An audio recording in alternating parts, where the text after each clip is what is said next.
Uma boa noite para você, meu irmão, minha irmã, graça e a paz do nosso Senhor Jesus. Abra comigo a sua Bíblia, por favor, na primeira carta aos Tessalonicenses. Primeira carta que o apóstolo Paulo escreveu à igreja que estava na então cidade de Tessalônica, hoje é uma cidade que se chama Salônica, ali na Grécia, mas naquela época era Tessalônica. Então, 1 Tessalonicenses, capítulo número 3, eu farei a leitura e peço que você acompanhe o texto aí na sua Bíblia. Eu farei a leitura dos versículos 1 a 13. Na Bíblia que a gente utiliza aqui na igreja, é a página 218 do Novo Testamento. Diz assim a palavra do Senhor. Pelo que, não podendo suportar mais o cuidado, a preocupação por vós, pareceu-nos bem ficar sozinhos em Atenas. E enviamos nosso irmão Timóteo, ministro de Deus no Evangelho de Cristo, para, em benefício da vossa fé, confirmar-vos e exortar-vos, a fim de que ninguém se inquiete com estas tribulações, porque vós mesmos sabeis que estamos designados para isto. Pois quando ainda estávamos convosco, predissemos que íamos ser afligidos, o que de fato aconteceu e é do vosso conhecimento. Foi por isso que, já não me sendo possível continuar esperando, mandei indagar o estado da vossa fé, temendo que o tentador vos provasse e se tornasse inútil o nosso labor. Agora, porém, com o regresso de Timóteo, vindo do vosso meio, trazendo-nos boas notícias da fé, da vossa fé e do vosso amor, e ainda de que sempre guardais grata lembrança de nós, desejando muito ver-nos, como, aliás, também a nós a vós outros. Sim, irmãos, por isso fomos consolados acerca de vós, pela vossa fé, apesar de todas as nossas privações e tribulações, porque agora vivemos, se é que estáis firmados no Senhor. Pois que ação de graças podemos tributar a Deus no tocante a vós outros, por toda a alegria com que nos regozijamos por vossa causa, diante do nosso Deus, orando noite e dia, com o máximo empenho, para vos ver pessoalmente e reparar as deficiências da vossa fé. Ora, o nosso mesmo Deus e Pai, e Jesus, nosso Senhor, dirijam-nos o caminho até vós.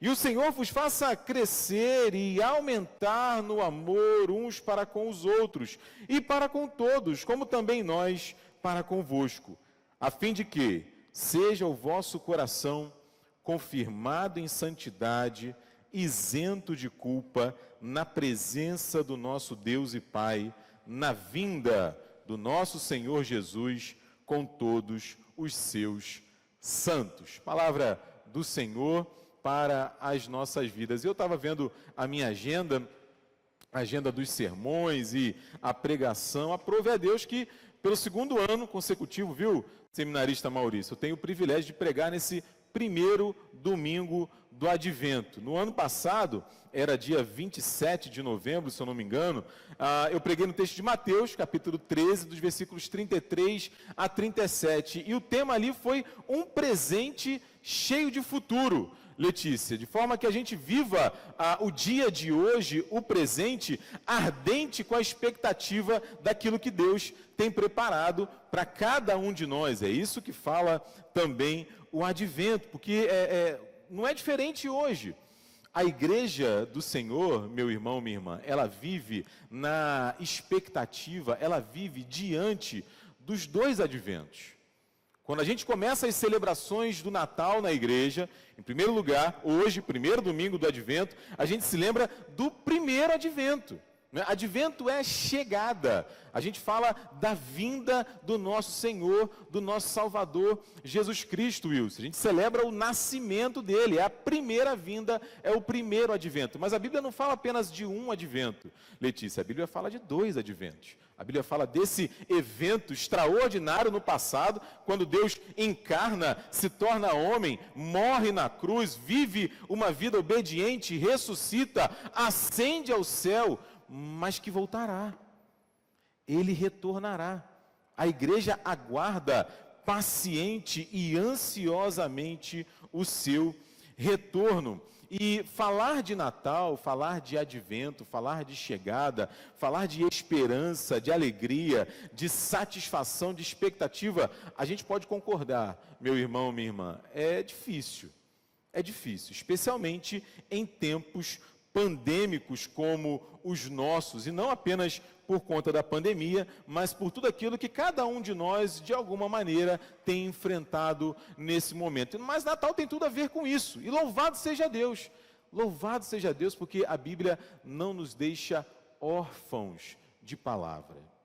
Pelo contrário, a Bíblia tem mensagem para a nossa vida, independente das circunstâncias que nós estamos vivendo. Aliás, exatamente por conta das circunstâncias, e em cada momento da nossa história, Deus nos fala de alguma maneira. Por isso, o texto diante de nós, nessa noite, que é um dos textos propostos pelo calendário litúrgico da igreja para esse primeiro domingo do Advento, com Paulo escrevendo à igreja que estava na cidade de Tessalônica, eu quero pensar com os irmãos exatamente como a gente viver, como encarar a realidade diante de nós, como viver o que é uma vida à luz do Advento, diante do Advento. Então, como a gente sempre tenta fazer, aqui eu quero entender com vocês um pouco o texto e aí, com a graça de Deus, recolher dele algumas lições. Primeiro, eu já falei aqui, Paulo está escrevendo para uma das igrejas que estavam sob os seus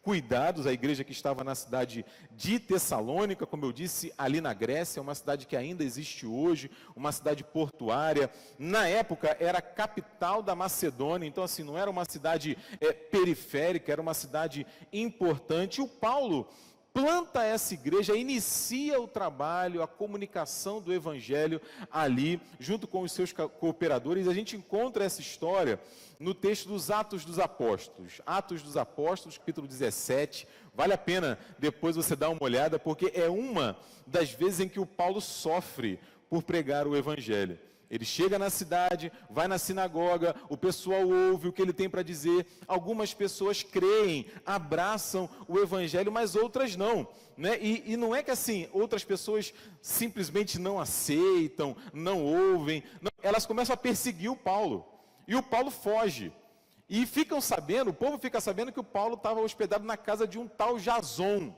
E o pessoal vai até a casa do Jason, o Paulo não estava lá, mas eles arrancam o Jason, e quem estava na casa para fora, e é uma celeuma, o Paulo se esconde, e de noite, presbítero Eduardo Gouveia, o apóstolo Paulo, como a gente não, porque eu não sou mais jovem, mas como os jovens dizem, reverendo 12, o Paulo vaza.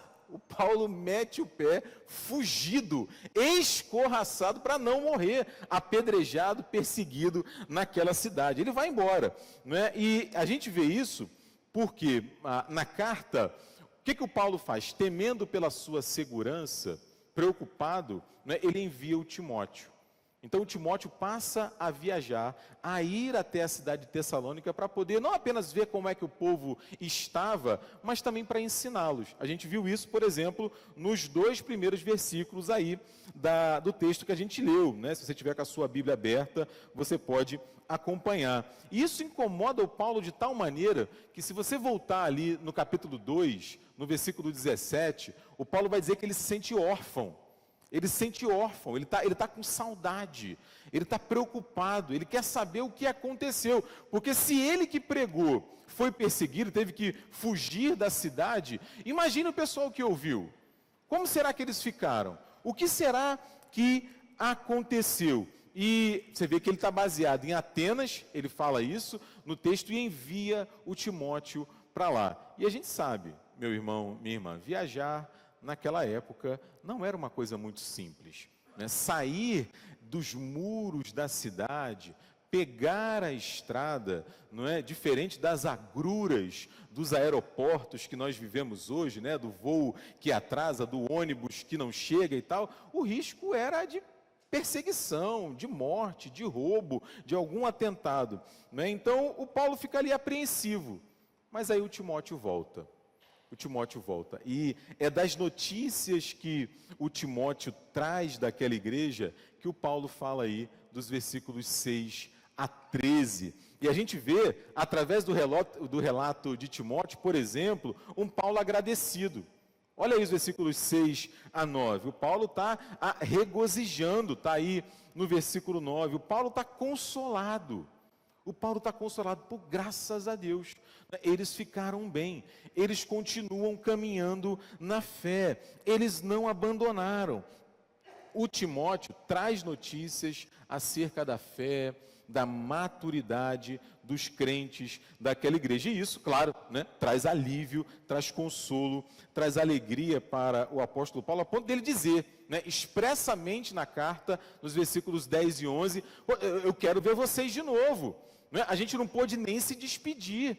Eu quero abraçá-los de novo, eu quero encontrá-los de novo. E quem sabe, olha aí o versículo 10, e quem sabe, de alguma maneira, né, ajudar vocês nas deficiências da fé de vocês, ensinar alguma coisa. E também, olha aí os versículos 12 e 13, quem sabe, né, auxiliá-los e orar por vocês, para que o amor de vocês cresçam, né, para que o Pai confirme vocês em santidade, sem culpa, até o dia de Cristo Jesus. E aqui é o ponto, não é, que a gente vê o Paulo, um pastor dedicado às igrejas que ele foi chamado para servir, orando, ensinando, preocupado, para que aqueles irmãos continuassem a crescer em santificação, em conhecimento do Senhor, em proximidade de Deus, até quando? Até o segundo advento. Até o dia em que Jesus voltar para buscar a sua igreja. E não custa lembrar também que essas cartas aos Tessalonicenses, elas têm um clima assim, né, escatológico, né, um clima de últimas coisas. O pessoal estava com tanta sede, aguardando o retorno de Jesus, que alguns, inclusive, chega a ser, no mínimo singular, né, abandonaram o trabalho. Não estavam mais trabalhando. Né? E o apóstolo Paulo não falou isso. Né? O apóstolo Paulo não falou que o pessoal podia parar de trabalhar, a ponto dele ser até meio duro, né, na resposta. Olha aí, 1 Tessalonicenses 4:11 e depois 2 Tessalonicenses 3:10, o Paulo solta aquela que virou até assim meio que um meme, né, entre nós. Quem não quiser trabalhar, que também não coma. Não é que também não coma. Não é assim. A gente precisa viver com responsabilidade. Então, Paulo, ele tranquiliza os irmãos, ele reafirma a volta de Jesus. E nesse intervalo, né, enquanto Jesus não volta, ele chama a igreja ao serviço, chama a igreja ao que a gente pode chamar, como eu falei agora há pouco, de uma vida à luz do advento, né? Uma vida que aguarda, dedicada e pacientemente o retorno de Cristo. Então, a gente vai ver isso aqui em 4 lições. A primeira lição está aí no versículo 2. Né? Viver à luz do advento, meus irmãos, é reconhecer, é admitir que eu e você precisamos, em todo o tempo, sermos admoestados, exortados, aconselhados, confirmados. Olha o que ele fala aí no versículo 2. Olha, eu não pude estar aí, né? Eu fui enxotado, eu fui expulso da cidade, mas eu estou enviando o Timóteo. Timóteo, que é ministro de Deus no Evangelho, em primeiro lugar, para o benefício da vossa fé e para confirmar vocês e exortar vocês. O Paulo, como eu tenho dito, ele está abrindo o coração. Ele está abrindo o coração. Ele não conseguiu suportar a ansiedade para saber como o povo de Deus ali na cidade de Tessalônica estava. Então ele vai e envia o Timóteo, o que não era incomum, né? Era muito comum, tanto o apóstolo Paulo quanto os outros seus cooperadores, o Tito, não é? E tantos outros fazerem essa viagem pelas igrejas. E o Paulo disse que eles precisavam ser confirmados e exortados. O que é isso, né? Eu já dei aqui já um spoiler do que o Paulo está falando. Confirmar e exortar aqui tem a ver com encorajar, tem a ver com fortalecer, viu, Ramon? Tem a ver com dar aquele gás para o pessoal. O William Hendrickson, que é um comentarista bíblico, ele fala assim: diante da feroz perseguição e da sinistra campanha de calúnias do lado de fora, ou seja, tinha uma crise do lado de fora da igreja, não é? Mas não apenas essa crise, também da falta de maturidade, não é? De crescimento moral, intelectual, espiritual dos crentes tessalonicenses, a missão de Timóteo era perfeitamente apropriada. Era não apenas apropriada, era necessária. Ele vai até Tessalônica para fortalecer os irmãos. E não apenas isso, né? Para ensinar a eles aquilo que o Paulo não teve nem tempo de fazer, nem tempo de ensinar. E é interessante isso, né? Porque a exortação, o aconselhamento, o encorajamento, a animação, uma coisa caminha com a outra, presbítero Eduardo. Quanto mais eu aprendo, mais animado eu fico. Quanto mais animado eu fico, mais eu desejo me engajar para aprender mais. Normalmente é assim. Quem estuda um idioma diferente do seu nativo, né, o pessoal está estudando inglês, quando começa a ouvir uma música e ter a alegria de entender o que o cantor está falando ali no outro idioma, vai dando um ânimo. Né? Opa, estou conseguindo, está ficando mais claro. Né? O meu listening, ó, viu, Bárbara? Né? Listening, é assim que fala, Letícia? Né? O meu listening, né? a minha audição está melhorando, e aí eu vou ficando animado. Eu quero aprender mais, eu quero entender mais o italiano, não quero só fazer assim com a mão, não é, reverendo? Eu quero falar, é assim com o instrumento musical. A gente vê aqui o pessoal tocando espetacularmente, maravilhosamente. Pergunta para cada um deles, né, o quanto que eles ensaiam para poder tocar e cantar dessa maneira. Né? Na caminhada cristã, não é diferente. Não é diferente. Eu gosto muito quando o reverendo Cid, quando a gente tem batismo aqui na igreja, ele faz questão de lembrar. Não é? Isso aqui não é o fim da estrada. Você teve uma caminhada de abraçar a fé, de se reconhecer como cristão, de perceber que Jesus é o seu Salvador, mas esse aqui não é o fim da estrada, esse é o começo. Esse é o começo. Né? Tem muita coisa ainda para poder aprender. E aí, quais são as lições que a gente pode tirar aqui dessa primeira palavra do apóstolo Paulo? Primeiro, né, nós também vivemos à luz do advento. A gente também vive à luz desse advento primeiro que ocorreu no passado e também aguardamos o que virá no futuro, que pode ser hoje, pode ser daqui a pouco. Não é? E como que a gente vive então esse período de espera?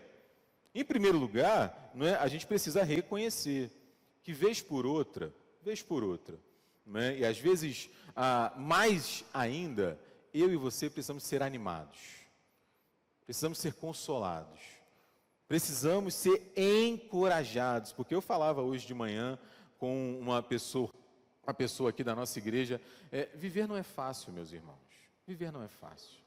Né? Se a gente tem algum tempinho de vida, né, a gente já percebeu que viver traz os seus desafios, não é, dos mais diferentes possíveis. Agora, viver sem esperança, viver sem expectativa, como se costuma dizer, desesperado, é muito pior. É muito pior. Por isso Paulo, ele encoraja os crentes, ele orienta os crentes, ele exorta, ele corrige, e você vai encontrar várias dessas exortações, a gente não tem condição de visualizá-las aqui agora, ao longo dessas duas cartas. E aliás, ele não faz isso só nessas duas cartas. Todas as cartas do apóstolo Paulo são marcadas por isso, por esse ânimo, por esse encorajamento e por essa correção. Porque eu e você, eventualmente, precisaremos voltar ao caminho. A gente se desvia, a gente ouve mais o nosso coração do que a palavra de Deus, a gente ouve mais os nossos anseios, e aí, se os desafios são grandes, se a tentação é grande, se tem dúvida, se tem medo, se há inconstância, nós temos o Senhor para nos encorajar, para nos animar, e não apenas o Senhor, né? Daqui a pouco eu vou voltar nisso aqui, mas nós temos um aos outros também. E se por um lado, né, a gente precisa ser animado, corrigido, exortado, por outro lado, não é, meu irmão? Né? Eu e você precisamos de uma boa dose de humildade para reconhecer isso. Precisamos de uma boa dose de humildade para a gente ter assim uma visão realista acerca de quem a gente é. Né? Na semana passada eu ganhei um livro da Maria Luísa, né, da filha do presbítero Maurício. E o livro é o seguinte, O que eu aprendi em Nárnia. Você conhece as Crônicas de Nárnia, do C.S. Lewis, né? Então um pastor norte-americano chamado Douglas Wilson, ele escreveu um livro falando sobre as lições que ele aprendeu a partir da leitura das Crônicas de Nárnia. Ele separa 7 lições, né? Dentre tantas outras que ele poderia separar, ele separa 7. Né? E aí me chamou a atenção porque a primeira delas é justamente a autoridade. Né? Autoridade. Primeira lição que ele aprende a partir de Nárnia também é a autoridade. E é engraçado porque ele fala uma coisa, e eu concordo muito com ele. Né? O senso comum costuma conectar, ligar a autoridade com, por exemplo, imposição. Né? A gente faz isso. Fulano é muito autoritário. A gente está querendo dizer o quê? Que essa pessoa, ela quer impor as coisas, não tem diálogo com ela. Muitas vezes ela acaba sendo até meio arrogante, meio orgulhosa, acaba tendo uma visão autocentrada da realidade, parece que ela é um sol, né, e todo mundo gira em torno dela, e muitas vezes a gente fala de autoridade e pensa nisso, né? Não poderia ser um engano maior. Não poderia ser um engano maior. Quando a gente vai para as Crônicas de Nárnia, por exemplo, e você olha a vida do príncipe Caspian, né, você olha a vida do cocheiro, né, mas quem é o príncipe Caspian, Diego? Quem é o cocheiro? Não vou dizer. Não vou dizer. Se você não leu, né, tem que ler, tem que dever de casa para essa semana. Semana que vem a gente faz um debate, né, sobre as Crônicas de Nárnia. O cocheiro era cocheiro em Londres, quando chega em Nárnia, ele se torna o primeiro rei humano de Nárnia, né, sem falar do próprio Aslan. E sem falar, claro, de todas as imagens que essas personagens evocam, que nos lembram o próprio Senhor Jesus. Porque a autoridade não tem a ver com arrogância, não tem a ver com uma visão autocentrada do mundo. A autoridade tem a ver com serviço. A autoridade tem a ver com humildade. Quem, meu irmão, minha irmã, é mais humilde do que um rei que se faz servo? E não apenas isso, que se faz servo até a morte, e morte de cruz. Então, quando Paulo fala que eu e você vamos precisar ao longo da nossa vida sermos animados, aconselhados, exortados, a gente precisa ter humildade para reconhecer isso. E o nosso modelo é o próprio Senhor Jesus. A gente precisa ser ensinável. E isso cabe um exame do nosso coração. Essa é uma primeira lição, mas há uma segunda também, né? Viver à luz do advento, você pode olhar aí os versículos 3 e 4. Tem a ver, meus irmãos, com a gente ter uma visão assim realista, né? Eu já acabei de falar um pouco sobre isso, sobre as tribulações, sobre dificuldade, né? O Paulo continua exortando ali e preocupado, né? Vai que o tentador, e você reparou aí que o tentador está com T maiúsculo, né? Vai que o tentador consegue o objetivo dele, que é demover você da fé, que é fazer você abandonar a Cristo. E essa tribulação que ele está se referindo aqui, não era apenas dele. mas era também do povo da igreja, era dos seus próprios cooperadores, o próprio Paulo, gente. Né? Ele vai embora da cidade de Tessalônica como? Perseguido. Ele sofre alguma tribulação. Gostei muito da Ilse, quando ela orou aqui, antes da gente começar o nosso culto, quando ela agradeceu por podermos estar aqui juntos para celebrar ao Senhor. Obrigado, Deus, porque nós temos um templo, nós temos um lugar que em paz, com liberdade, com alegria, nós podemos adorar ao Senhor, abrir a Bíblia, ler o texto, aprender sobre Deus. Pensa no seguinte, você é um grego, né, uma grega, que vive na cidade de Tessalônica. Aí chegou o Paulo, beleza? O Paulo foi pregar. Aí você foi lá ouvir o que o Paulo tinha para dizer. Opa, não é que esse negócio faz sentido? Ih, rapaz, é verdade, esse Jesus aí tem tudo a ver com os anseios do meu coração. Eu vou abraçar esse nome, eu vou seguir esse rapaz. Aí você vai embora, depois daquele dia, feliz da vida, dorme, não comenta nada, porque o seu pai e a sua mãe celebram a deusa Diana. Então você fica quieto para ver como é que isso vai se desenrolar. Aí você vai no dia seguinte, cheio de esperança, para encontrar o Paulo de novo. Cadê o Paulo? Olha na continuação do texto de Atos 17, se você for lá depois, você vai ver que o Paulo sai de lá e vai para Bereia.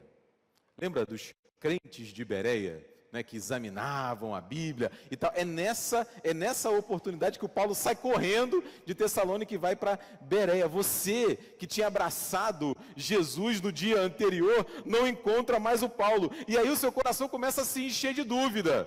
Ué, se o homem que está pregando, falando desse Jesus, ele fugiu, né? Se esse Jesus não conseguiu proteger ele, que é o ministro que está anunciando, que está falando, que está pregando, imagine a mim. Imagine a mim dentro da minha família, que ninguém acredita nesse Jesus, ninguém sabe quem ele é. Ah, será que isso é verdade? Será que esse tal de Jesus é real mesmo? Será que aquilo que esse tal de Paulo falou tem poder para mudar mesmo a minha vida? E se eu assumir isso e começar a ser excluído? Começar a ser ridicularizado? Qualquer semelhança com o nosso tempo, é claro que não é diferente. Isso para a gente apenas pensar nas questões de tribulação e perseguição, eventualmente relacionadas à nossa fé. Mas a gente sabe, né, que o sofrimento ele vem até mim e até você das mais variadas formas possíveis. A gente acabou de falar, de orar agora e ontem também, pela vida do reverendo Alcion. Não pela vida dele, né, mas pela família dele. Vínhamos orando pela vida dele. Cada um de nós tem tido as suas lutas. E aí eu me lembrei do John Piper. John Piper é um pastor batista norte-americano, você deve conhecê-lo de alguma maneira, né? E o John Piper, quando ele teve um câncer de próstata, ele escreveu um livro, né? Escreveu um livro, que é um livretinho, na verdade, chamado Lições do Meu Leito de Hospital. Lições do Meu Leito de Hospital. E aí ele fala da fé que ele levou para o hospital e das lições bíblicas que ele recolheu do Senhor daquela experiência tratando o câncer de próstata. E aí lá pelas tantas, na verdade, a primeira lição que ele fala que ele aprendeu foi o seguinte, eu achei muito interessante essa, não reclame dos atrasos e das ineficiências de um hospital. Quando você está recebendo cuidados médicos que superam 100 vezes mais o que está disponível em 90% do mundo. Porque é muito comum. Quem já teve a experiência de ficar internado, fazer uma cirurgia, ter algum tipo de problema de saúde. Você está internado, eu lembro da dona Ana, que teve que ficar no CTI, em algumas oportunidades. E aí, como é que foi a noite? É o bip do aparelho, é o enfermeiro que chega para tirar sangue, é o vizinho do lado, é o médico que chega, é o enfermeiro. Incomoda, é ruim. Né? Ninguém está dizendo que é um mar de rosas, mas só o fato de ter médico, de ter remédio, de ter tratamento, de ter algum tipo de esperança, de expectativa, e muitas vezes a gente passa despercebido disso. Então, qual é a lição aqui para a gente nessa segunda parte do texto? Paulo está falando de tribulação, de sofrimento, de perseguição que ele sofria e que os crentes sofriam também, não é? Que em última análise é fruto do pecado que maculou o nosso mundo, não é? O que o Paulo está chamando a gente é a percepção que isso não pode nos desesperar. Não pode nos desesperar. Por exemplo, veja o apóstolo Paulo, novamente, falando lá em Romanos capítulo 5, nos versículos 3 a 5. Eu leio aqui, se você quiser acompanhar, é um texto que nos ajuda aqui.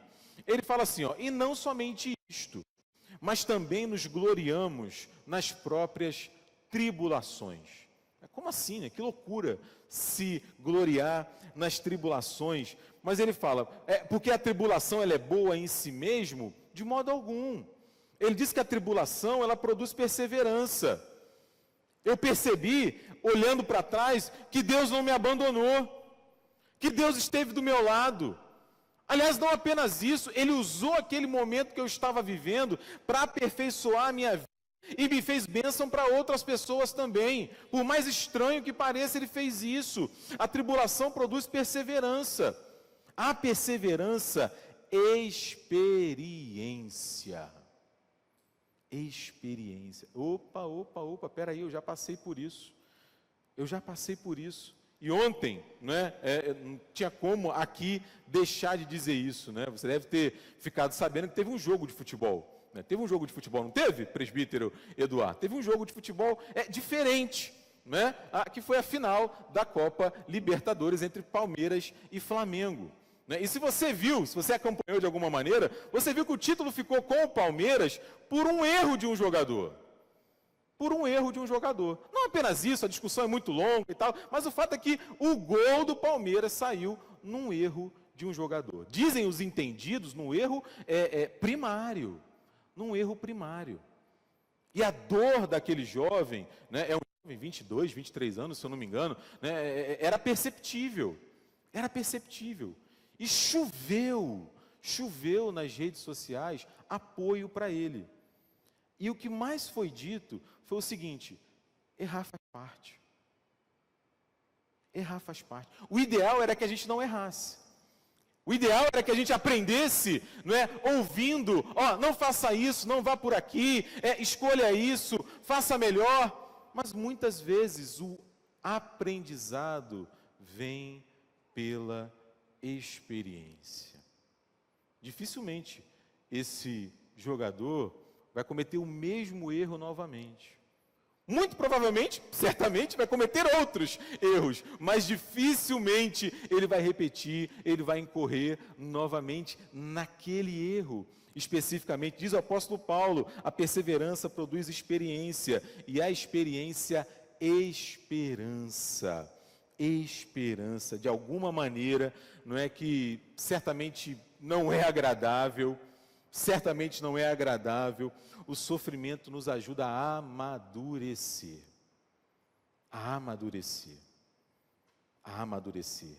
nos tornarmos melhores pessoas. Quem vive à luz do advento, né, sabe que eventualmente vai lidar com sofrimento, e mesmo nele pode aprender também. O Paulo sabia disso, os tessalonicenses sabiam disso, nós também podemos saber. Agora veja aí dos versículos 5 a 10, né? Esse é um trecho que me agrada muito.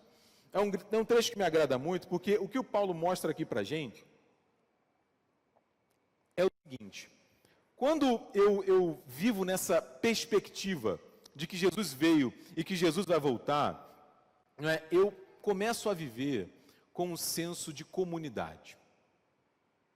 Eu começo a ter a percepção de que eu sozinho não dou conta. Não é? E isso, na minha vida, é particularmente singular, porque você sabe que meu nome é Diego Stallone. Não é? E é uma das minhas mágoas, vamos dizer assim. Porque meu filho, né, o pessoal aí que tem mais de 30 pelo menos, mais de 40, sabe exatamente quem é Stallone. Quando fala esse nome, já vem a imagem, né, do camarada que é o exército de um homem só. Né? Ele, Schwarzenegger, Chuck Norris e tantos outros, né? Jean-Claude Van Damme, o cara sozinho, presbítero, né? Acabava com todo mundo nos filmes. Né? E aí hoje eu vejo o Davi, né? Cadê? Dona Ana está ali, né? Bianca não está. Mas o Davi na escola não é Stallone, o Davi é bem em casa. Isso dá uma dor no meu coração, Letícia, isso é uma dor que é indizível, né? É indizível, ele não é Stallone, ele é bem... Os colegas tinham prazer, como tem ainda hoje, né, os amigos, meu primo é pastor da Metodista Wesleyana, é pastor Stallone. Todo mundo chama ele de Stallone. É o Davi não, Rodrigo, o Davi é bem em casa, né? Mas tudo bem, não dá, gente. Na vida cristã, não existe exército de um homem só. O Paulo, ele, quando recebe as notícias, olha aí os versículos 6, 7, 8, 9 e 10. Quando ele recebe as notícias da igreja na cidade de Tessalônica, primeiro, né, são notícias da fé e do amor. E aí o Paulo descobre no versículo 7, deve ter sido particularmente satisfatório para ele, que a recíproca era verdadeira. Os crentes estão com saudade, querem ver ele de novo, né? Desejam muito vê-lo. E o Paulo é consolado quando ele ouve da fé daqueles irmãos, ouve que eles estão firmes, né? E o Paulo agradece e ora a Deus de dia e de noite pelo crescimento daqueles irmãos. Mesmo, olha a conexão com o nosso tempo hoje, mesmo distante fisicamente, o Paulo está preocupado com eles. O Paulo está orando com eles, e receber boas notícias deles deixa o Paulo feliz. Aliás, essa era uma marca do apóstolo Paulo, né? Depois, vale a pena você dar uma olhada na segunda carta aos Coríntios, no capítulo 11, o Paulo faz um relato extenso dos seus sofrimentos, das suas agruras, das suas dificuldades no ministério. Mas chega lá no versículo 28, ele diz o seguinte: além das coisas exteriores, chibatada, apedrejamento, naufrágio, perseguição, surra, além das coisas exteriores, há o que pesa sobre mim diariamente. Diz o apóstolo Paulo, a preocupação com as igrejas. O Paulo aprendeu, meu irmão, minha irmã, e ele mostra isso nas cartas e no trato dele com os irmãos, que nós precisamos viver juntos. Que nós precisamos uns dos outros, precisamos aconselhar uns aos outros, encorajar uns aos outros. O Paulo só era o Paulo porque ele tinha, como se costuma dizer hoje, uma rede de apoio extensa. Tinha muita gente. Dá uma olhada depois em Romanos 16. Romanos 16 é o final da carta e ele vai fazendo ali as saudações pessoais dele. São mais de 30 pessoas que ele não cita apenas o nome. Ele fala, tem fulano que me acolheu. Tem fulano que cuidou de mim como se fosse um filho. Tem a fulana que se arriscou por mim. Pessoas que marcaram, que abençoaram a vida dele, né? E não apenas apoiavam o apóstolo Paulo. Isso aqui é muito importante. Eram pessoas que, quando era necessário, exortavam o Paulo. Você vai se lembrar daquele episódio lá de Atos 15, de Paulo e Barnabé. Eles brigam por causa de João Marcos. E o estresse ali é tão grande que eles se dividem. Eles se dividem. Mas o Barnabé não se calou. Não era o apóstolo Paulo, não posso falar com ele. Não, o Barnabé não pensou. E eu li um comentário uma vez, eu achei muito interessante. A Bíblia não fala o que eles disseram um para o outro. Lucas não relata. Mas se você voltar lá no capítulo 9, você vai se lembrar que quem é que leva o Paulo para os apóstolos? Que está todo mundo com medo. Não está todo mundo com medo? O Paulo é o perseguidor da igreja. Não, esse cara está fingindo, ele vai chegar aqui e vai prender todo mundo e tal. Quem é que vai lá, pega o Paulo pela mão, leva até os discípulos. Não, ele está comigo. Quem faz isso é o Barnabé. Aí agora chega em Atos 15, o João Marcos vacilou? Vacilou. Mas aí diz o comentarista: ô Paulo, você esqueceu que quando você se converteu, quem te ajudou fui eu? Você está pensando que é quem? Então isso acontece quando a gente vive em comunidade. Não é? E qual é a lição que a gente pode tirar aqui? Lembrando, por exemplo, que o próprio Senhor Jesus, quando Ele nos ensina a oração chamada de Pai Nosso, Ele lembra que o Pai, Ele não é só meu. O Pai é nosso. Não é? E aí eu fico me perguntando, porque o Paulo, ele se alegra com as boas notícias que chegam da igreja de Tessalônica. E aí eu me perguntei, será que eu tenho me alegrado com as notícias que me chegam da minha igreja? Será que eu tenho me envolvido de tal forma com as comunidades que eu faço parte? E aí a gente pode abranger isso, não é? A comunidade da minha casa, a comunidade do meu trabalho, do lugar em que eu estudo, não é? Será que eu tenho me alegrado com isso? Como será que está a minha vida comunitária, o meu envolvimento? Porque não tenha dúvidas, meu irmão, viver em comunidade traz os seus desafios. E cada um de nós é perfeitamente capaz de relatar alguns desses desafios. Diego, você não sabe como é que é lá em casa, Diego. Você está falando isso daí porque você não conhece. O que eu já vivi na igreja, não é? Eu acabei de citar aqui um exemplo entre apóstolos. E eu nem citei a crise do Paulo e do Pedro lá em Gálatas.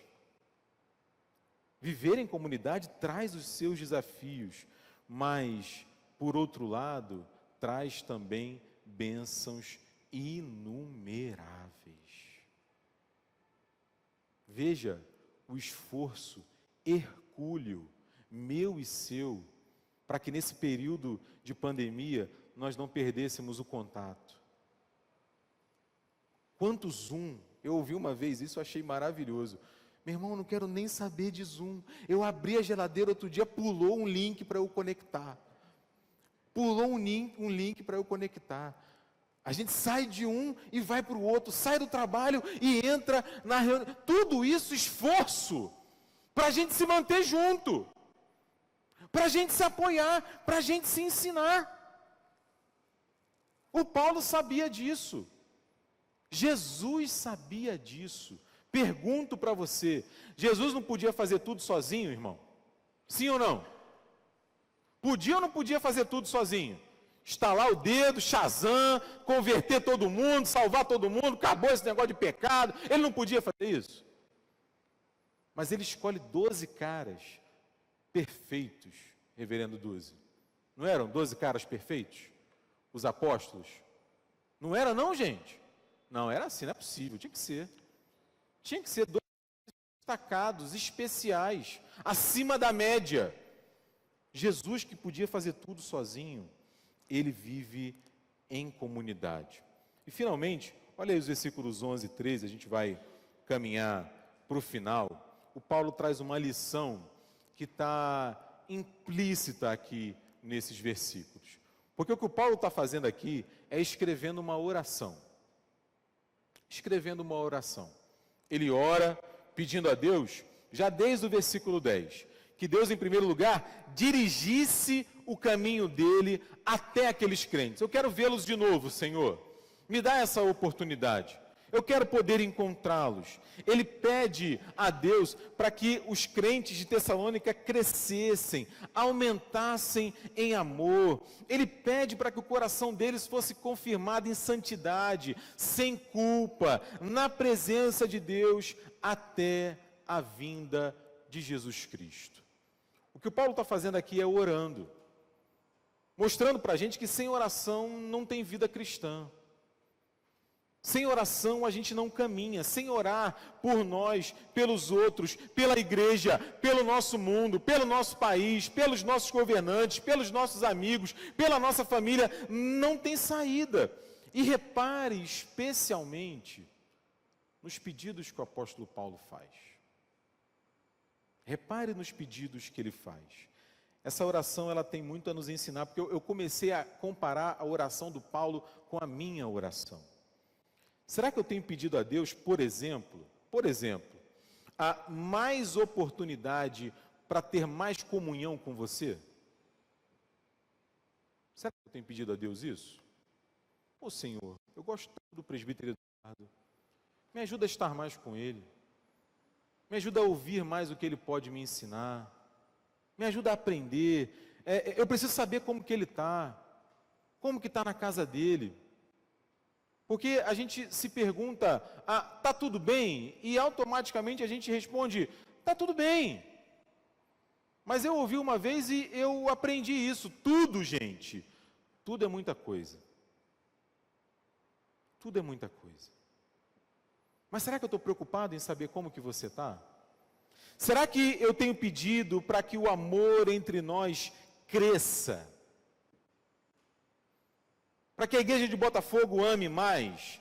Para que eu ame mais a minha família, que os meus amigos me amem mais, lembrando sempre que amor não é meramente um sentimento, mas uma decisão de agir sempre em prol do outro. Será que eu tenho pedido para a gente ser, por exemplo, mais santo? Para que a culpa seja afastada de nós? Para que a gente seja preservado até a volta de Jesus Cristo? A gente vive entre dois adventos, né? O primeiro é a encarnação de Cristo, o segundo é quando Ele vai voltar para fazer novas todas as coisas. E como é que a gente vive nesse intervalo? Enquanto Jesus não volta, como suportar, por exemplo, as dores, as lutas, as decepções, as frustrações? Como, gente? Como não se iludir e não se perder em meio às vitórias, em meio às bênçãos, em meio às alegrias que Deus nos concede? O Paulo, ele orienta pastoralmente, Shirley, a igreja de Tessalônica, e louvado seja Deus a mim e a você hoje também, com algumas lições do que é uma vida à luz do advento, que em primeiro lugar, reconhece que de vez em quando vai bater o desânimo, de vez em quando eu preciso ser corrigido, e eu preciso ter humildade para reconhecer isso, né? Viver à luz do advento tem a ver com encarar, de acordo com a Bíblia, as tribulações, os sofrimentos, as dores, as frustrações. Viver à luz do advento vai dando para a gente um senso de comunidade, de pertencimento, não é? E finalmente, viver à luz do advento me leva inequivocamente a orar por você, e eu espero que leve você a orar por mim também. Que Deus te abençoe e desde já, um Feliz Natal para você. Amém?